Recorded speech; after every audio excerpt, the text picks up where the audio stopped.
Frameworks तो हैं, जिस तरह मैंने कहा। ठीक है। आप कई जगहों पर जाकर कई लोगों को आइडेंटिफाई कर सकते हैं, बिकॉज इंडिया की अपनी इररिस्पॉन्सिबल बिहेवियर, दो अभी रिसेंट एपिसोड्स, एक अमेरिका में जिन्होंने किसी को मारना चाह रहे थे, फिर कनाडा में जो इंसिडेंट हुआ थे, उसके बाद तो इंडिया हैज एक्सपोज्ड इटसेल्फ कि जो स्टेट लेवल पर क्राइम को, ओवरसीज क्राइम को, ये क्राइम जो दूसरे मुल्क की जुरिस्डिक्शन में परपेचुएट कर रहा है, उसके पीछे रियासत खड़ी है। ये तो बड़ा इंतहाई एम्बैरेसिंग सिचुएशन, जिससे मैं शुरू में कह रहा था कि रियासत से तवक्को ही नहीं होती कि वो कोई रिस्पॉन्सिबल काम करे। ठीक है। अगर कोई करता भी तो रियासत विड्रॉ कर लेती है, अपना ताल्लुक तोड़ देती है कि ये इस बंदे ने अगर किया, मेरा ऑफिशियल भी है तो इसने खुद ही किया है, मैं इसको, क्योंकि रिस्पॉन्सिबिलिटी, स्टेट रिस्पॉन्सिबिलिटी का बेसिक प्रिंसिपल है कि आप एक जिम्मेदार रियासत है। जैसे आपने कहा कि वो रोकती है क्राइम को, बिल्कुल, तो यहाँ पर तो क्राइम परपेचुएट कर रही है। सो उसके बावजूद अगेन एज आई से, it will be the choice of the political forces of the country कि वो इसको कहाँ तक लेके जाना चाहते हैं। Okay, so there are frameworks available. There are frameworks, there are multiple frameworks, even there are frameworks within India.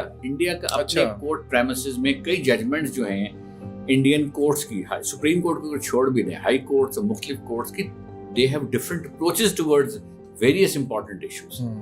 And no one stops Pakistan or any person from Pakistan to even sue India in the Indian courts as well, should the need arise.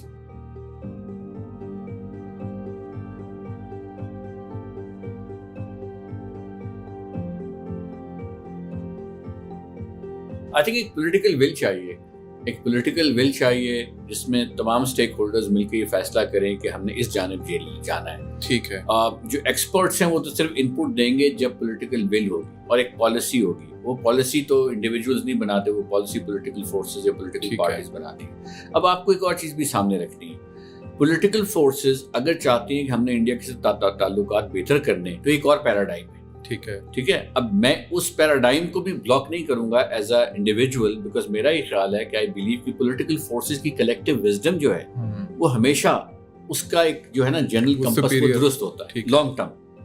अगर वो ताल्लुकात दुरुस्त भी करना चाहते हैं तो भी कर लें, हमें कतन कोई इतराज नहीं है। उसमें भी एक लीगल डिप्लोमेसी का मार्जिन अवेलेबल है, आप कैसे लेके चल सकते हैं। लेकिन एट द सेम टाइम जो आपके पास लीगल ऑप्शंस अवेलेबल हैं उनको लेने में कोई हर्ज नहीं, उसी से आपकी बार्गेनिंग पोजीशन का फ्रेमवर्क बनता है। बिकॉज इंडिया को भी आने वाले वक्त में अगर इंडिया ग्रो करना चाह रहा है, चले अपनी बाउंड्रीज के अंदर रह के ग्रो करना चाह रहा है, तो भी उसे पाकिस्तान की जरूरत पेश आएगी, ट्रांजिट के पॉइंट ऑफ व्यू से, मार्केट के पॉइंट ऑफ व्यू से।